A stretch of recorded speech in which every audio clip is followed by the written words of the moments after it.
Siempre nos quedará el cine. Con Irene Valle.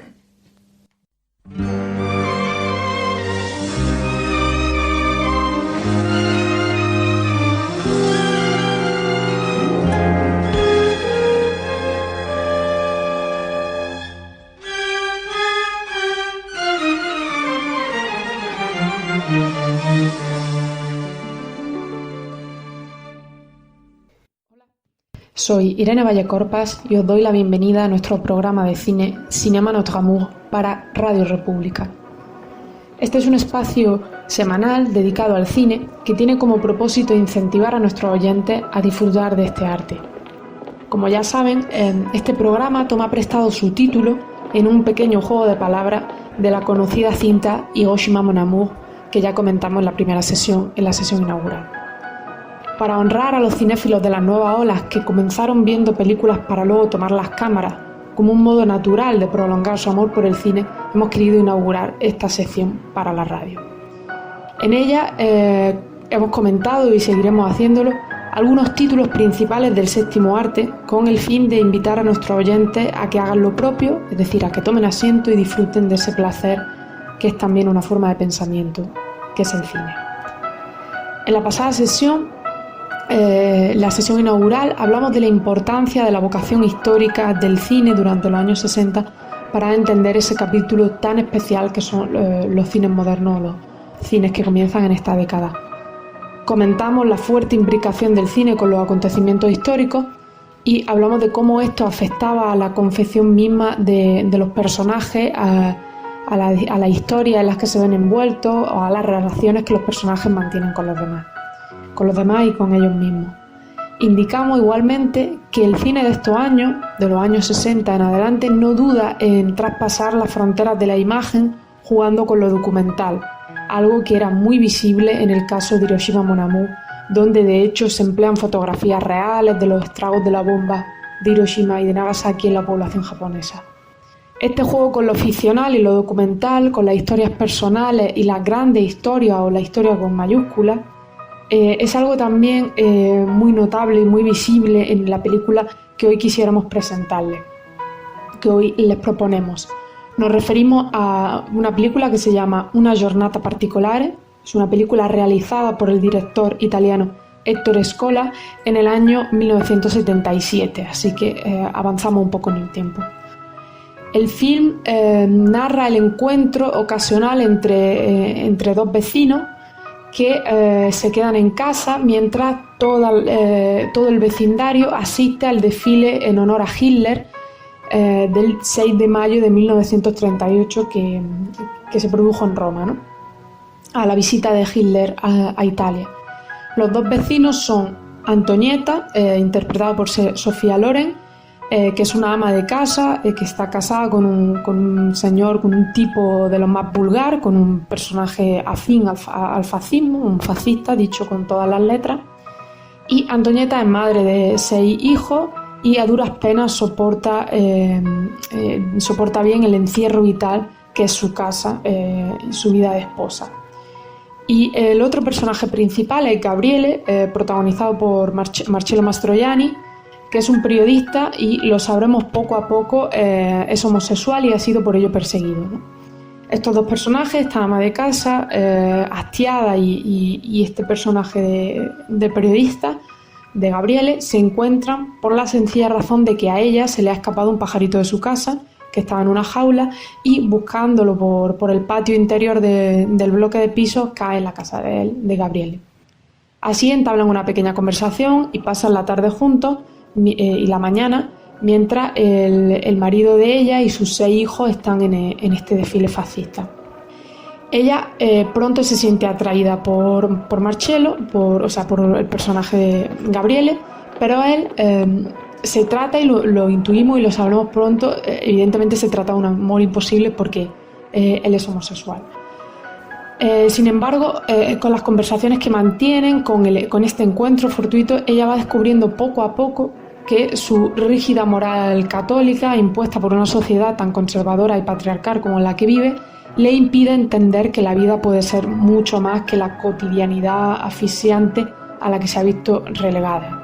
Es decir, ella poco a poco ve en este encuentro, como digo, muy sorpresivo, ella va comprendiendo que, por ejemplo, bailar o hablar o sentir cariño por un hombre o que ser homosexual no es un crimen, no tiene nada de horrible, etcétera, ¿no?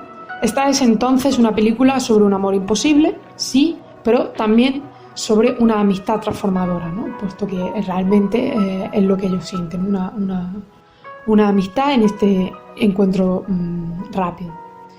Esta idea de un encuentro ocasional de dos personas, de dos personajes cualesquiera, dos personas que además están como dañadas por la vida, podríamos decir, por los acontecimientos, que tienen, que como digo, se encuentran de forma muy contingente. Evidentemente es algo que ya hemos visto, es algo que ya comentamos en la sesión pasada, es algo que ya nos suena, ¿no? Porque es también el núcleo argumental de Hiroshima Mon Amour.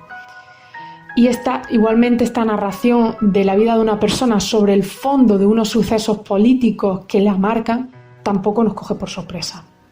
Los dos, Gabriele y Antonieta, son seres que se sienten solos y silenciados de alguna manera.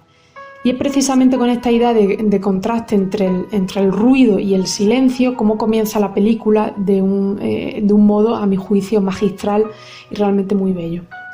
Puesto que esta pequeña historia de este encuentro comienza en realidad de otra forma, comienza con un pequeño documental. Comienza con el sonido estridente de un noticiario fascista original, es decir, real, que el director Scola rescata, y es un noticiario que informa sobre este viaje del Führer a Italia. Así, de este modo, durante los primeros minutos de la película, lo que vamos a ver en realidad es un noticiario, como un nodo o algo así, ¿no? Un noticiario que muestra imágenes de una Roma repleta de gente para ver a Hitler. El ruido del locutor, quien habla un poco al estilo, como decía, del nodo, y bueno, en términos generales habla como los noticiarios de esa época. El ruido las palabras de este locutor se funden con el ruido de los himnos de fondo, de corte evidentemente fascista, ¿no? Terminado el noticiario inicial, que repito es original, y se inserta en la película al principio, pasamos a entrar en el bloque de piso, en el vecindario donde se sucede esta historia, y entramos rápidamente en la casa de ella, de Antonieta, donde la vamos a ver preparando a toda la familia para que pueda acudir a manifestarse al desfile, ¿no? De pronto entonces, cuando ella se encuentra sola, se hace el silencio.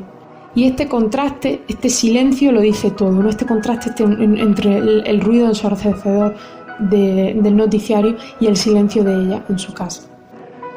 Ese silencio se va a mantener durante los primeros minutos de metraje, pero al rato la vecina, una especie de fascista convencida, y no sabemos muy bien si por hábito, si por no contrariar la norma general o por convencimiento real, pero esta vecina lo cierto es que enciende la radio para poder estar ella también presente de alguna manera en el desfile. Y nuevamente en el fondo en la banda sonora se escucha continuamente el ruido molesto de la jerga fascista de fondo casi durante toda la película, ¿no?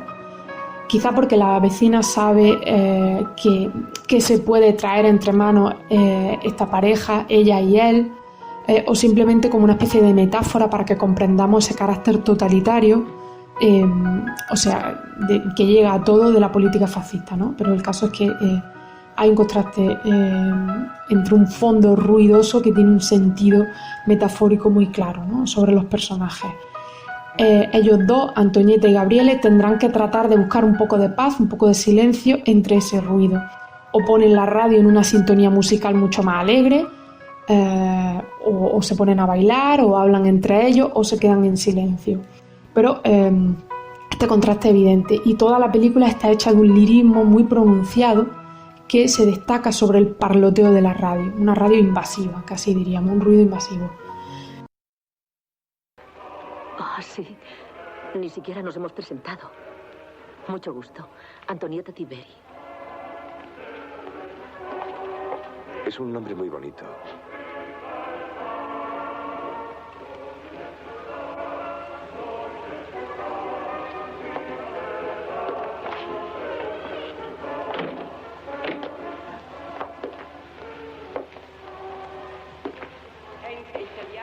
Compañía Italiana de Radiodifusión EIAR. Emisoras de Roma, Nápoles, Bari, Milán, Turín, Génova, Trieste, Florencia y Bolzano. Todas las emisoras de la EIAR en conexión con las emisoras del RAI y con la nueva emisora EIAR de Addis Abeba retransmiten hoy, en directo y con comentarios, el desfile militar en honor del Führer. La he cogido.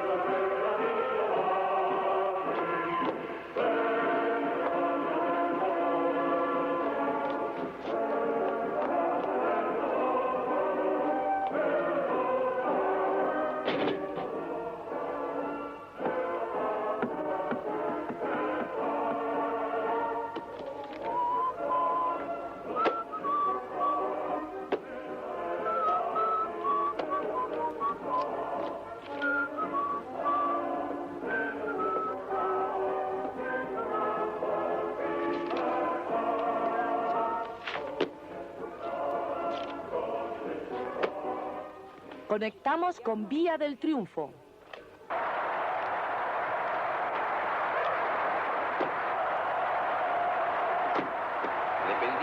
Las pendientes del Palatino y del Celio, entre las que discurre una de las más bellas y más insignes calles de la Roma de Mussolini, se han abarrotado con tiempo.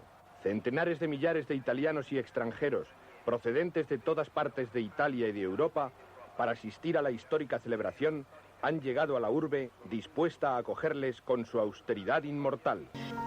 Pero además del contraste con el sonido, podemos apreciar que hay también un juego con el espacio. Ellos dos mantienen una pequeña amistad y una relación íntima y privada mientras todo el mundo ocupa las calles, mientras todo el mundo está fuera, ellos están dentro, mientras las masas están allí vociferando, ellos se quedan en casa. Y lo cierto es que, al menos yo, tengo la sensación cuando veo esta cinta de que Scola, el director, nos estuviese diciendo que la política, la verdadera política, tiene que tener también muy en cuenta lo que pasa en las casas, o casi diríamos lo que pasa en cada casa, en cada mente, en cada jaula, por volver sobre la imagen del pajarito que huye. También parece sugerirnos el director que más allá de los grandes factos, de las celebraciones, de las conmemoraciones o de los grandes relatos, premiaba, por lo menos en un sentido político, atender a lo personal, atender a lo libidinal, a los afectos, etc.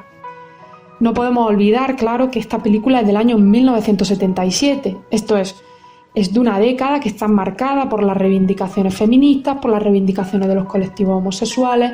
Son también los años del auge del psicoanálisis y, en términos generales, son años de una deriva, o mejor podríamos decir, de una expansión del pensamiento crítico y de la izquierda hacia parcelas que realmente había dejado sin atender, parcelas que había olvidado, parcelas como lo personal, la sexualidad, lo afectivo, la vida cotidiana, a las cuales la izquierda ciertamente no había atendido hasta entonces, al menos no lo necesario.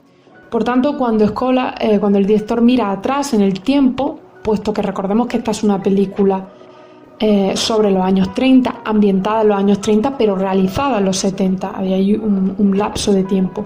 Pero cuando el director mira atrás, mira este periodo, lo hace preocupado por cuestiones acuciantes en los años 70, ¿no? Lo hace con una mirada muy crítica a esos años, tanto a esos años como a la propia izquierda, podríamos decir. Aunque esto no sea algo explícito, sí que se puede sentir, sí que es notorio.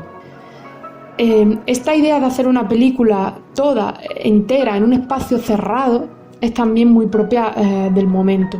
No olvidemos que los años 70 son los años de películas como Último Tango en París, que se sucede todo en un apartamento casi.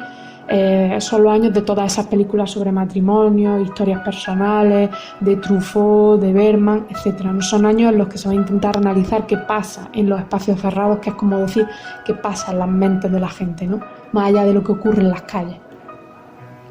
Tenemos que añadir también que esta vuelta a los años 30, al pasado, a la época de las grandes masas, de los pueblos compactos, de los grandes factos, no es exclusiva de Scola.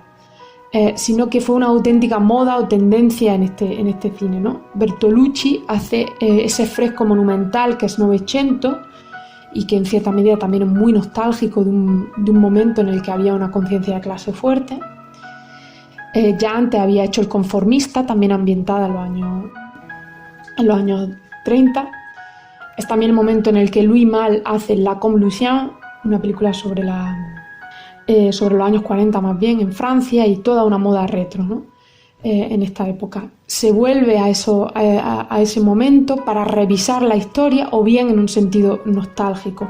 Pues los años 70 son también años de cierre casi definitivo a finales de la década de todos esos episodios de movimientos sociales que desde mayo del 68 al otoño caliente italiano o a la mal llamada transición española son años de movimientos sociales que habían ejercido una oposición casi revolucionaria al estado de cosas y al mundo surgido de la posguerra, pero que se van apagando casi conforme van pasando los años, ¿no?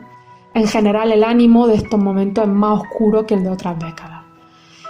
Dicho eso, tengo la sensación de que esta cinta de Scola, aunque participa de esta vuelta a los años 30, es mucho más modesta, aborda temas que siguen siendo de muchísima actualidad y tiene una mirada muy moderna, por esta cuestión de género muy evidente en la película, por esta cuestión de tratar lo cotidiano. Y a mí en especial me gusta mucho ese juego visual que hace en la película entre el afuera y adentro, y ese juego sonoro del que he hablado antes. Así que por todo esto creo que es una película preciosa y bueno, aunque solo sea porque en ella actúan los maravillosos Sofía Loren y Marcello Mastroianni, creo que vale la pena acercarse a ella. Y con ella les dejo hasta la semana que viene. Que la disfruten. Muchas gracias.